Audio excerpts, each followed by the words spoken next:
یہ دیکھیے ہماری سائنس کی ترقی، یہ سلسلہ جو ہے یہ یعنی کہ جنگ عظیم دوم کے فوری بعد تک، بلکہ ففٹیز تک، ارلی سکسٹیز تک، بلکہ ابھی بہت جگہ پہ ہم اینیمل پاور کو یوز کر کے ہل چلاتے رہے اور اس میں پھر کاشتکاری کرتے رہے، اور اس کے بعد یعنی کہ یہ سلسلہ جو شروع ہوا یہ ہوموسپائن سے شروع ہوا، جنہوں نے ہینڈ ٹولز کے زمین کو کھود کے بیج دبانے کا جو کام شروع کیا، جس کو ہم ٹلیج بیسڈ ایگریکلچر کہتے ہیں۔ اس سے پھر آہستہ آہستہ ترقی کر کے ہم مین پاور سے ہم نے اینیمل پاور کو یوز کرنا شروع کر دیا، یعنی کہ انسان نے اپنی طاقت کی بجائے جانوروں کی طاقت کو استعمال کرنا شروع کر دیا۔ اب اس کے بعد کیا ہوا ہے کہ وہی طاقت جب ہمارے پاس مکینیکل طاقت آ گئی تو اسی سسٹم کو ہم نے مکینیکل پاور پہ شفٹ کر دیا، یعنی کہ اور زیادہ اس کو آگمنٹ کر دیا، یعنی کہ پہلے ہی خراب سسٹم تھا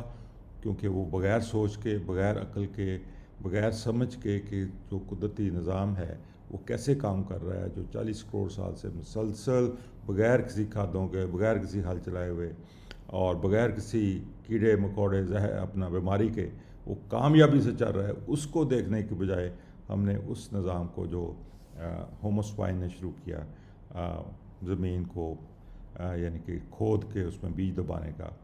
اور وہی نظام جو ہے وہ ہم آج تک کرتے جا رہے ہیں، یعنی کہ یہ ایک پورے نظام کی کنٹینیوشن کا حصہ ہے۔ اس میں کسی قسم کی کوئی عقل، کسی قسم کی کوئی اسٹڈی، کسی قسم کی کوئی نیچرل ایکو سسٹم کو جاننے کی طلب کسی نے نہیں کی، اور اسی کو آگمنٹ کرتے گئے کیونکہ یہ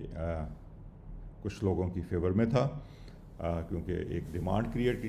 کی جانی تھی کھادوں کی اور زہروں کی، اور ایک ہمارے مستقبل کو اس طرف لے کے جانا تھا جہاں پہ ہم بیمار ہوں، ہماری جو حالات ہیں وہ خراب سے خراب ہوتے جائیں، جس طرح اب کوئی چیز بھی ہماری ایسی نہیں رہی جو خراب نہ ہوئی ہو، وہ زمین ہو، پانی کے وسائل ہوں، وہ موسمیات ہوں، وہ پاورٹی ہو، وہ خوراک کی کمی ہو، وہ خوراک کی کوالٹی ہو، کوئی چیز ایسی ہے جس میں ہم نے کوئی ترقی کی ہو۔ ہم نے 20 من سے 30 من پیداوار تو کر لی ہوگی، لیکن وہ پیداوار کس کاسٹ پہ کی، کس کاسٹ کے اوپر کی، اس کا کبھی اندازہ نہیں کیا ہم نے۔ کاسٹ کیا تھی کہ ہم نے سارا کچھ تباہ کر لیا، نمبر 1۔ نمبر 2، جو خوراک ہم نے پروڈیوس کی اس میں نیوٹریشن ڈینسٹی نہیں ہے، وہ پھوکی خوراک ہے، برائلر فوڈ ہے، اور اس کی وجہ سے ہم بیمار اور سارے ہسپتال سارا کچھ بھرا پڑا ہے۔ اور اس سے یہ ہوا کہ ہم کہتے ہیں جی کہ یہ آگمنٹ ہوا، پہلے بیڈ تھا، پھر ورسٹ ہوا، اور پھر اگلی ہو گیا۔ اگلی سے مراد ہے کہ کوئی چیز انہوں نے نہیں چھوڑی جو جاندار سی زمین کے اندر تھی، زمین کے اوپر تھی، پانی میں تھی، کسی چیز کو بھی ہمارے اس موجودہ نظام نے، کاشتکاری نے، موجودہ نظام خوراک کی پروڈکشن کا جو ہے اس نے کسی بھی سسٹم کو، کسی بھی چیز کو نہیں چھوڑا۔ اب یہ کنٹینیو نہیں ہو سکتا، اب کام کنٹینیو کریں گے تو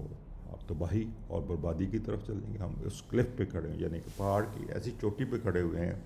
جہاں سے ہلکی سی ہوا ایسے چلے گی تو ہم ڈرام نیچے جا کریں گے، اور پھر ریکوری جو ہے اس کے پتہ نہیں ممکن ہے ریکوری کہ نہیں، لیکن وہ مشکل بہت زیادہ ضرور ہوگی۔ ہمیں ابھی سوچنا چاہیے ہم اپنا خوراک کو پروڈیوس کرنے کا نظام ایسا بنائیں جس میں ماحولیات بھی ٹھیک رہیں، جس میں پاورٹی بھی ختم ہو، جس میں خوراک ہم اعلیٰ کوالٹی کی خوراک جو ہے وہ کم سے کم داموں پہ پہنچا سکیں کھانے والوں کو، اور ہمارا یہ ماحول بھی ٹھیک ہو۔ بہت شکریہ آپ کا۔